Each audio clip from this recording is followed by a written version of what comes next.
शीतलं लोके चन्दनादपि चन्द्रमा चन्द्रचन्दनद्वयोर्मध्ये शीतला साधु संगतिः।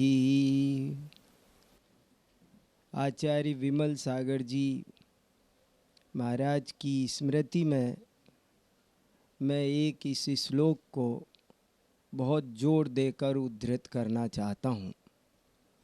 इस श्लोक का हिंदी में अर्थ ये है कि इस संसार में सारी धरती पर यदि सबसे शीतल वस्तु कोई है तो वो चंदन है। यदि इस भूमंडल के अलावा हम नभमंडल को भी जोड़ लें तो इस संसार में सबसे शीतल वस्तु चांदनी है।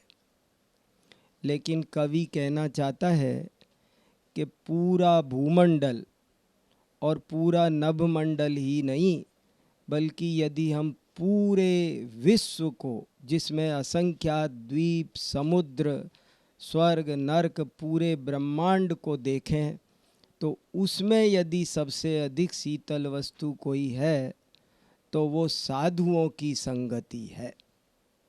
सब जीव अनादि काल से इस संसार में राग द्वेष की आग से जल रहे हैं। ऐसे में यदि उनको शीतलता कोई दे सकता है तो वो साधुओं की संगति ही दे सकती है। ये एक बहुत ही अद्भुत, मार्मिक और शिक्षाप्रद श्लोक है।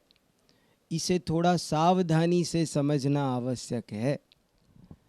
चंदनम शीतलम लोके चंदनादपि चंद्रमा चंद्र चंदन द्वयोर्मध्ये शीतला साधु संगतिः। चंदनम शीतलम लोके चंदनादपि चंद्रमः चंद्र चंदन द्वयोर्मध्ये शीतला साधु संगतिः। मैं डॉक्टर वीर सागर जैन, प्रोफेसर जैन दर्शन विभाग, श्री लाल बहादुर शास्त्री राष्ट्रीय संस्कृत विद्यापीठ, डीम्ड यूनिवर्सिटी, नई दिल्ली,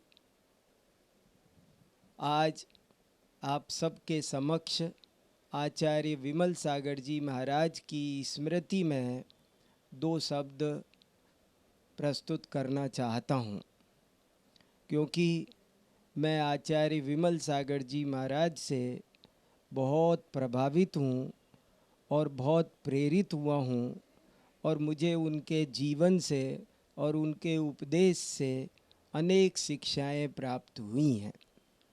आचार्य विमल सागर जी को अपनी विनयांजलि अर्पित करने के लिए मैंने सर्वप्रथम एक श्लोक का पाठ किया है जो मुझे बहुत प्रिय है और बहुत ही मुझे इसमें रहस्य दिखाई देता है।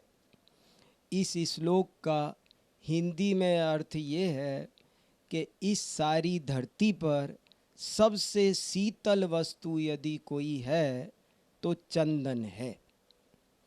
लेकिन धरती के अलावा आकाश को भी जोड़ लिया जाए तो इस पूरे ब्रह्मांड में सबसे शीतल वस्तु चांदनी है। उससे अधिक प्राकृतिक शीतलता देने वाली वस्तु और कोई नहीं है। लेकिन धरती ही आकाश क्या, यदि हम पूरा विश्व देखें जिसमें आताल पाताल भी शामिल हो जाएं, असंख्यात द्वीप समुद्र भी शामिल हो जाएं, स्वर्ग नरक भी शामिल हो जाएं, तो इस पूरे विश्व में यदि सर्वाधिक शीतल वस्तु कोई है तो कवि कहता है कि वो केवल एक है और उसका नाम है साधु संगति। साधुओं की संगति से ही इस प्राणी को सच्ची शीतलता प्राप्त हो सकती है। संसार में और कोई चीज़ मनुष्य को, किसी प्राणी को शीतलता नहीं दे सकती। साधुओं की संगति दे सकती है। बंधुओं, ये क्या खास बात है। इस बात को आप केवल फिजिक्स से मत समझिए। केवल फिजिक्स की संगति की बात नहीं है ये एक आध्यात्मिक संगति की बात है। और इसमें कवि एक बहुत उच्च कोटि की बात ये कहना चाहता है कि सब जीव अनादि काल से मोह राग द्वेष के ताप से, संताप से, अग्नि से जल रहे हैं। और ऐसे में यदि किसी साधु की, किसी वीतराग दिगंबर निर्ग्रंथ संत की उसको वाणी मिल जाए, उनकी संगति मिल जाए, तो उसका मोह राग द्वेष का ताप मिट सकता है, उसको सच्ची शीतलता मिल सकती है। जरा विचार करें हम कि एक व्यक्ति खूब चंदन का लेप अपने शरीर पर लगाए और चांदनी में बैठे, नाना प्रकार के शीतल उपचार करे, लेकिन अंदर में कसायों की अग्नि जल रही हो, तो उसकी पूरी रात करवट बदलते बीतेगी, उसे शांति में शीतलता मिलने वाली नहीं है। लेकिन दूसरी ओर यदि कोई व्यक्ति ऐसा हो कि जो वन जंगल में पहाड़ की चोटी पर बैठा हो, धूप में बैठा हो और उसके सिर पर सिगड़ी भी जल रही हो कदाचित, जैसे गज कुमार मुनि महाराज के सिर पर जली थी, ऐसी स्थिति में भी यदि उसके पास में किसी साधु के, किसी ज्ञानी संत के वचन यदि उसके पास, उसके हृदय में हैं, तो वो वहाँ भी उसके हृदय में शीतलता का झरना झरता है। असली शीतलता साधुओं की संगति से मिलती है, क्योंकि कसाय ही सचमुच आग है जो जीव को जलाती है, और साधुओं की संगति ही ऐसी चीज़ है जो हमें कसायों से मुक्ति दिलाती है। आचार्य विमल सागर जी महाराज का व्यक्तित्व बहुत ही अद्भुत था। मैं कभी कभी सोचता हूँ कि वे बहुत ही प्रैक्टिकल महापुरुष थे। सबको जोड़ना उनका एक ही मात्र काम था, और इस काम का उनके पास में साधन भी एक ही था, नमोकार महामंत्र। उन्होंने नमोकार मंत्र के माध्यम से सारे जैनों को ही नहीं, लाखों अजैनों को भी पाप से मुक्ति दिलाई, धर्म के मार्ग पर लगाया। मैं उनकी इस विशेषता से बहुत ही अधिक प्रभावित हूँ। मुझे लगता है कि सबको जोड़कर रखने का काम उन्होंने जिस ढंग से किया वो अनुकरणीय है। हमको, आपको, सबको ध्यान रखना चाहिए। जैनों की जनसंख्या जब आज दिन प्रतिदिन कम होती जा रही है, तब ऐसे महापुरुष की हमें बहुत याद सताती है कि जो अजैनों को भी, के हृदय को भी जीतता था और उन्हें नमोकार मंत्र देकर धर्म के मार्ग पर लगाता था। मैं एक बहुत बढ़िया दृष्टांत बताना चाहता हूँ जो हम सबको समझने लायक है। आचार्य विमल सागर जी किस तरह के व्यक्तित्व थे और कैसे सबके साथ मिलजुल कर रहते थे, ये बात हमको इस उदाहरण से पता चलेगी। मैं उनके और भी अनेक गुणों से प्रभावित हूँ। जैसे कि वे बहुत कम सोते थे, मुझे उनका ये गुण भी बहुत प्रभावित करता है। मैं जब अमेरिका गया तो मुझे वहाँ पर बहुत समस्या होती थी नींद की, क्योंकि यहाँ रात है वहाँ दिन है, तो बड़ा चक्कर पड़ता था। लेकिन मैंने तब भी आचार्य विमल सागर जी को याद किया कि वे बहुत कम सोते थे। तो मैं आपको सच कहता हूँ, मेरी सारी तकलीफ़ दूर हो गई और मैं 10-10 दिन तक 10 लक्षण बहुत आराम से करके आ गया। मुझे ये समझ में आया कि सोना तो सारी ज़िंदगी लगा रहता है, और मेरी नींद भाग गई और मैंने बहुत अच्छे से वहाँ धार्मिक प्रवचन किए और मैं सफल हुआ। और इसके पीछे आचार्य विमल सागर जी की ये जो कम नींद लेने की आदत है, इससे मुझे बहुत बड़ी शिक्षा मिली। इसी प्रकार वो जो सबको जोड़कर रखते थे, वे कभी किसी का विरोध नहीं करते थे। आज जैन समाज में ऐसे व्यक्तित्व की बहुत ज़रूरत है। आज लोग एक दूसरे को सहन नहीं कर रहे हैं, एक दूसरे का विरोध कर रहे हैं जरा जरा सी बात पर। ये तेरापंथी है, ये बीसपंथी है, ये सोनगढ़ी है, ये फलाने पक्ष का है, ये फलाने पक्ष का है। अरे हम जैन हैं, जो नमोकार मंत्र को मानता है, जो 24 तीर्थंकर को मानता है, वे सब एक झंडे के नीचे रहेंगे। और एक है ये बात जो विमल सागर जी अपनाए बैठे थे और जगह जगह फैला रहे थे, मैं इस बात के लिए उनका बहुत बड़ा कायल हूँ, मैं उनका बहुत बड़ा प्रशंसक हूँ। और मैं चाहता हूँ कि ऐसे आज अनेक विमल सागरों की ज़रूरत है, तो हमारी समाज बहुत उत्थान की ओर जा सकती है। सबसे कुशलता से मिलजुल कर चलना क्यों ज़रूरी है, इसके लिए मैं आपको एक दृष्टांत सुना रहा था जो बहुत शिक्षाप्रद है। बंधुओं, बनारस के इतिहास की घटना है। एक दफ़े ऐसा हुआ कि बनारस के राजा ने ये आदेश प्रसारित कर दिया कि बनारस में कोई जैन नहीं रहेगा, सिर्फ हिंदू रहेंगे, और सारे जैनों को बनारस से बाहर निकाल दिया गया।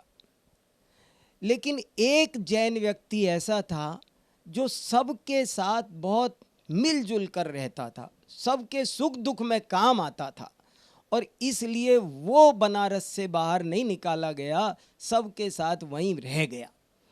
जब वो वहाँ रह रहा था तो समय बीतते बीतते किसी एक आदमी ने राजा से शिकायत कर दी कि महाराज, वो एक व्यक्ति जो यहाँ रह रहा है वो तो जैन है, और वो सत्यनारायण, सूर्य नारायण, गौ माता, गंगा नदी, इन सब की निंदा करता है। राजा को बड़ा दुख हुआ, क्रोध आया, और राजा ने तुरंत उस आदमी को बुलाया। क्यों बे, हमने सुना कि तुम सूर्य नारायण भगवान की, गौ माता की, गंगा माता की निंदा करते हो। तो वो तुरंत बोला, अरे नहीं महाराज, कैसी बात करते हैं, मैं सूर्य नारायण की, गौ माता की बिल्कुल निंदा आलोचना नहीं करता हूँ। कब की, कहाँ की, आप प्रमाण बताओ। तब राजा बोला, अरे ठीक है, तुम निंदा नहीं करते, लेकिन हमारा मतलब ये है कि तुम उनको मानते तो नहीं हो, तुम उनका आदर नहीं करते हो, हम ये कहना चाहते हैं। तो वो व्यक्ति, अब जरा देखिए कितनी सावधानी की ज़रूरत होती है धर्म की रक्षा के लिए। वो व्यक्ति उत्तर देता है कि राजन, मैं इनका बहुत आदर करता हूँ, मेरे मन में, हृदय में इनके प्रति असीम आदर रहता है। कैसे कि देखो महाराज, जब सूर्य नारायण अस्त हो जाते हैं तो मुझे इतना दुख होता है कि मैं अन्न जल का त्याग कर देता हूँ, तब तक के लिए कि जब तक वो दोबारा उदित ना हो जाए, तब तक के लिए मैं अन्न जल का त्याग कर देता हूँ। महाराज, एक मोहल्ले में कोई छोटा सा आदमी भी मरे तो मैं खाना नहीं खा सकता, सूर्य नारायण अस्त हो जाए तो मैं कैसे खाना खा सकता हूँ, इसलिए मैं भोजन का त्याग कर देता हूँ। अच्छा, और गौ माता के बारे में क्या महाराज, वो भी वही बात है कि गौ माता के गले में शाम को घंटी पड़ जाती है, इसलिए हम भोजन छोड़ देते हैं। अच्छा, तो फिर वो गंगा नदी के बारे में तुम्हारे क्या विचार है? महाराज, गंगा नदी बहुत पवित्र है और मेरा शरीर बहुत अपवित्र है, इसलिए मैं उस गंगा नदी में पैर ही नहीं रख पाता, अपना मलिन शरीर उसमें कैसे डालूं, इसलिए मैं गंगा में नहीं उतरता हूँ। उसके प्रति भी मेरे मन में बहुत अधिक आदर भाव है। राजा उसके इस उत्तर से बहुत अधिक प्रभावित हुआ, बहुत अधिक प्रभावित हुआ, और उसने कहा, अरे यही इनके प्रति सच्चे आदर प्रकट करने का तरीका है, तुम यहाँ से कहीं नहीं जाओगे। और मित्रों, पता है बाद में क्या हुआ? वो व्यक्ति वहाँ रहा, न केवल वहाँ रहा, पूरा बनारस जैन नगरी के रूप में फिर से बस गया। ये देखो कुशलता की बात है, सावधानी की बात है। हम सबको आचार्य विमल सागर जी के इस अवसर से ये शिक्षा लेनी है कि हम सबको गले लगाएं, सबको धर्म सिखाएं, सबको अपनाएं, किसी का विरोध न करें। आज हमारी समाज में हम हमारे भाई का विरोध करते हैं, बड़ा दुख होता है। हम दूसरे का विरोध नहीं करते, अपने भाई से लड़ते हैं। जो रातर दिन नमोकार मंत्र सिखा रहे हैं, 24 तीर्थंकर सिखाते हैं, 6 द्रव्य 7 तत्व सिखाते हैं, हम उनका विरोध करते हैं। कितने पागल हो गए हैं हम ये पागलपन छोड़ना चाहिए। और विमल सागर जी महाराज के इस अवसर से हमें ये शिक्षा लेनी चाहिए और सारे देश में जन जन तक ये संदेश प्रसारित करना चाहिए कि हम सब मिलजुल कर रहेंगे, सब एक रहेंगे, संगठित रहेंगे। देखिए, संगठन की शक्ति समझना बहुत ज़रूरी है मित्रों। मधुमक्खी के पास कुछ नहीं है, तोप न तलवार, लेकिन सारी दुनिया उससे डरती है। क्यों? सिर्फ इसलिए कि उसमें एकता है। यदि हमारी समाज में एकता होगी तो हम बहुत ऊंचाइयों को छू पाएंगे। आचार्य विमल सागर जी का ये स्मृति दिवस सबको जोड़ कर रखे, समाज में एकता का वातावरण बनाए और जैन शासन को ऊंचाइयां प्रदान करे। हम सबको मालूम है कि आचार्य विमल सागर जी महाराज की समाधि 29 दिसंबर को शाश्वत तीर्थ क्षेत्र सम्मेद शिखर पर हुई थी, शाम को 4:27 पर। ऐसी स्थिति में हम सबका कर्तव्य बनता है कि हम 29 दिसंबर को उन्हें याद करें, उनकी शिक्षाओं को जीवन में उतारें, दूसरों को बताएं, नमोकार मंत्र की जाप करें, धर्म ध्यान करें, उन्हें विनयांजलि प्रकट करें और जिन शासन को और आगे बढ़ाएं। यही हमारी आचार्य विमल सागर जी के प्रति सच्ची श्रद्धांजलि होगी। धन्यवाद।